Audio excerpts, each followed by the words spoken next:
So if your only exposure to South Korea is just watching episodes of MASH, you probably think it's just a bunch of dirt poor farmers and it's just like kind of the armpit of the world, but that couldn't be further from the truth. Korea's got a lot of stuff going on, a lot of industry as you can see here, and also a lot of very large cities, and it's actually a fairly nice country to be in. You can see as we're driving through, this is on our DMZ tour, but we're going up there, and a lot of places you'll see farmland, and then you'll see all these high-rise apartment buildings.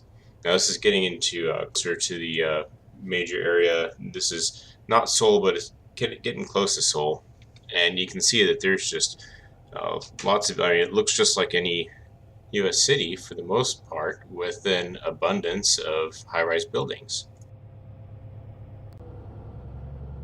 This is a view around the first stop of our tour, which was the Imjinggak Resort, and it contains various memorials about the Korean War and also a message of a desire for unification of North and South Korea. This is the Korean War Monument to U.S. forces. The four black triangles represent the Army, Navy, Air Force, and Marines, and all 50 state flags surround the memorial. And here's a sign if you want to pause the video and read a little bit more about that. This is Freedom Bridge, where a little over 12,000 prisoners of war returned to South Korea after the ceasefire agreement began. This is the steam locomotive in Jangdong Station.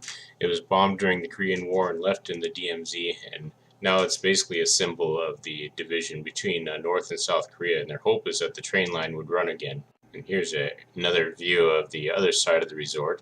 Interestingly, next to all these memorials, they put a little bit of an amusement park. This monument is at the third tunnel of aggression.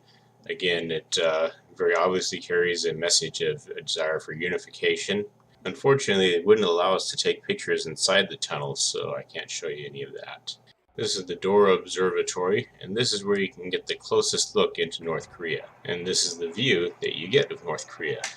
This is looking across the DMZ into North Korea.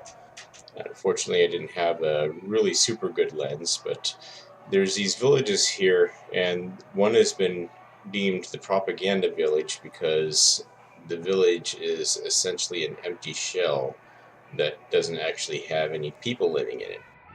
This is the table bisecting North and South Korea in the UN Peace Village, and that's actually the border of North and South Korea. So this picture I took from North Korea. And there's these two South Korean soldiers standing here that we were told not to go past because they would stop us. Not they would try to stop us, but they would stop us. This building in the background here is the Korean People's Army Guard Post number 2. The blue buildings are owned by the United Nations Command, and the gray buildings are owned by North Korea.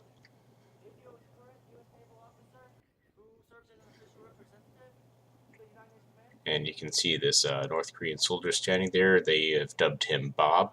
According to what we were told, he stands there 12 hours a day. And now we're on the bus ride back home after viewing the DMZ. One thing I noticed was there's a barbed wire fence between the highway and the Han River, and that's because the Han River links up with the Imjin River, which flows from North Korea.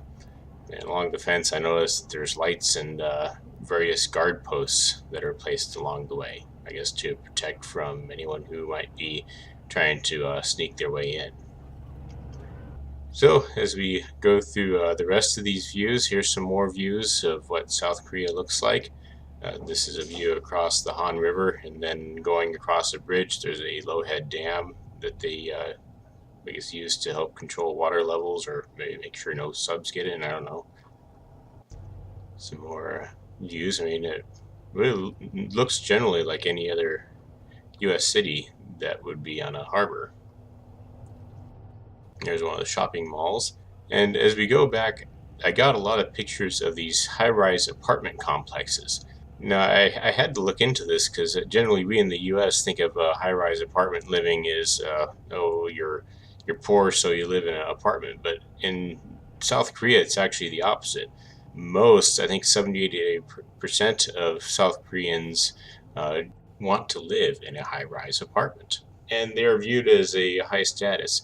Indeed, the high-rise apartment buildings in South Korea do have a lot of amenities that we generally wouldn't find here in the States.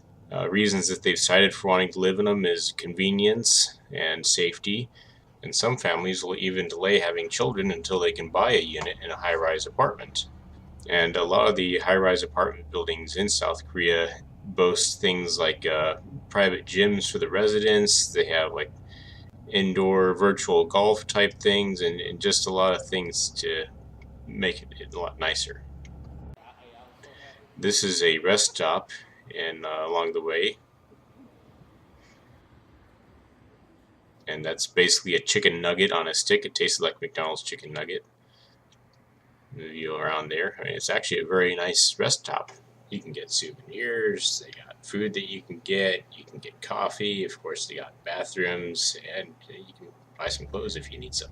And this is quite a ways from Seoul, but again, the high-rise apartment buildings, I mean, you'll have a whole lot of farmland, and instead of kind of going into a suburban area where you have a bunch of houses, it just goes straight into high-rise apartments. Now, there are some houses in South Korea, but I didn't notice any neighborhoods that had large collections of houses. There's like a house here and there, mainly houses right on the farmland, I guess the farmhouse. But for the most part, you get farmland, and then you get high-rise apartment buildings, and then you get more farmland.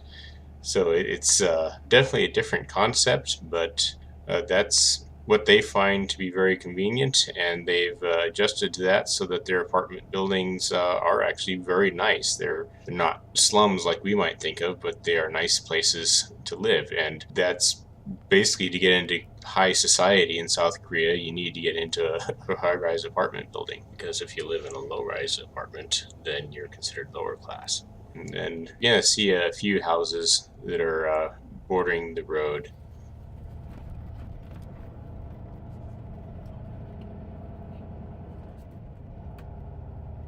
A couple here, and they look like decent houses for the most part, but there's also some more run-down houses that you'll see here and there also. Thanks for watching.